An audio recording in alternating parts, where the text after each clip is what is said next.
Hey, it's Jamie with Old Broad New Tricks, and today we're going to tackle something that was a little intimidating to me at first, changing an outlet. But then I remembered that I had birthed a human who became an engineer, and he works with electricity all the time. So I had him show me how to do it, and now I can do it, and it's really a lot easier than I thought it was. Maybe you've got one like this. Now this is one that the connection has become loose because of people plugging things in and yanking them back out. Maybe it's an iron, maybe it's one that you use for vacuuming all the time. I don't know, maybe you're plugging in a blowtorch. Who knows what you're doing? But the fact is that these outlets can get worn out and they don't hold that connection with the plug very well anymore. Maybe you have one that's sparking when you take the plug out. Never a good thing. It's time to replace that bad boy. Let's do it. Okay, we're gonna have the easy to follow steps listed in the notes below, as well as a list of the tools that you're gonna need, but let me go over them with you. First of all, you have your Phillips head screwdriver. Now the screwdriver is gonna be used to take the old outlet out of the wall first, but always, always, always, we're gonna cut that power off before we do that. I'll go over that in a minute. Next, we have your new outlet. We'll go over the details. This is actually a wire stripper, but you don't have to get that fancy. If you don't have it, don't run out and buy one. See, you can use a set of needle nose pliers that comes with its own blade. This is one of the most important things we'll use today is a voltage meter. It's going to ensure that there is no power coming to that outlet that we're working on because again, safety first. And this is something I like to use in as many jobs as I can. It's a headlamp. And that is because once the power's out, you're going to be able to light the space you need to see hands-free.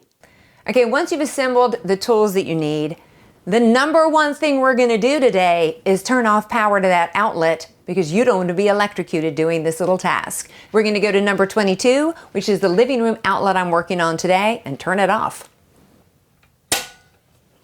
Okay, we've cut off the breaker, and now we're going to use the voltmeter to check and make sure there is no power coming to this plug. This is the safest way to do it. We have another video on different kind of voltmeters, but today we're making sure that number doesn't change.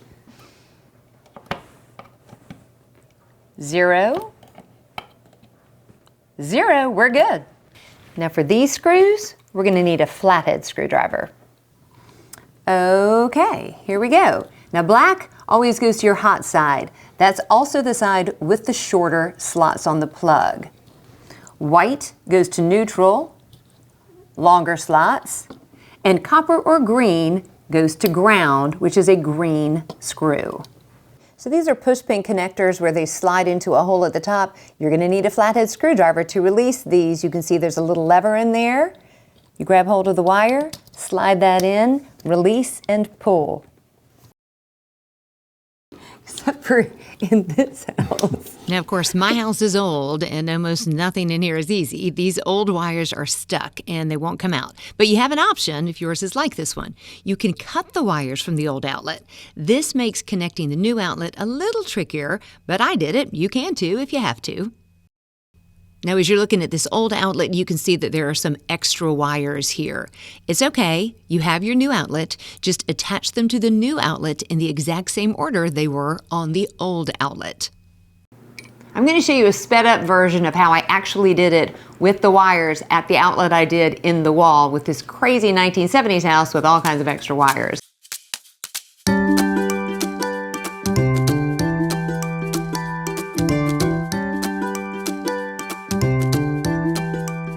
Struggle's real, people. A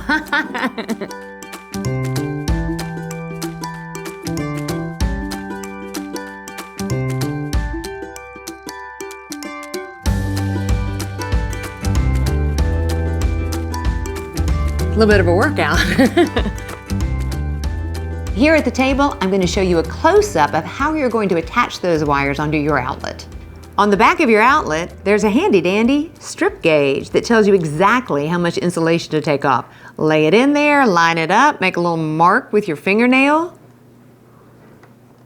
And that is where you're going to want to strip the insulation. There's my mark.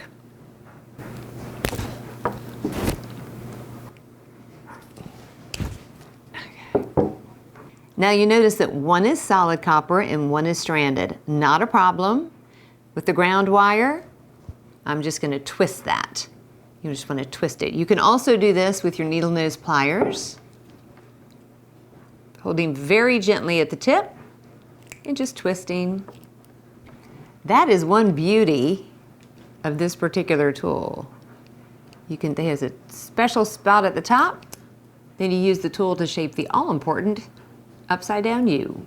Again, because this is a simple outlet, we're only using one black hot wire on one of the brass screws on the hot side, which has the shorter slot.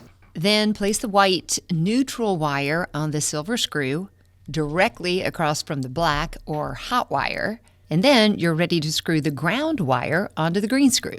Okay, once you're all connected and ready, place all of the wiring back in the box behind the outlet and use your Phillips head screwdriver to place that outlet back into the wall. Replace the cover, turn the breaker back on, and you're good to go. Now, as you can see from a little bit of the mess, this is a little bit tricky, especially with the stranded copper, but that's okay. Be patient with yourself. You're learning some new tricks. If there's anything you would like to see us cover, then you can drop it in the comments below. Please subscribe, tell everybody you know about it, or drop me an email, info@oldbroadnewtricks.com.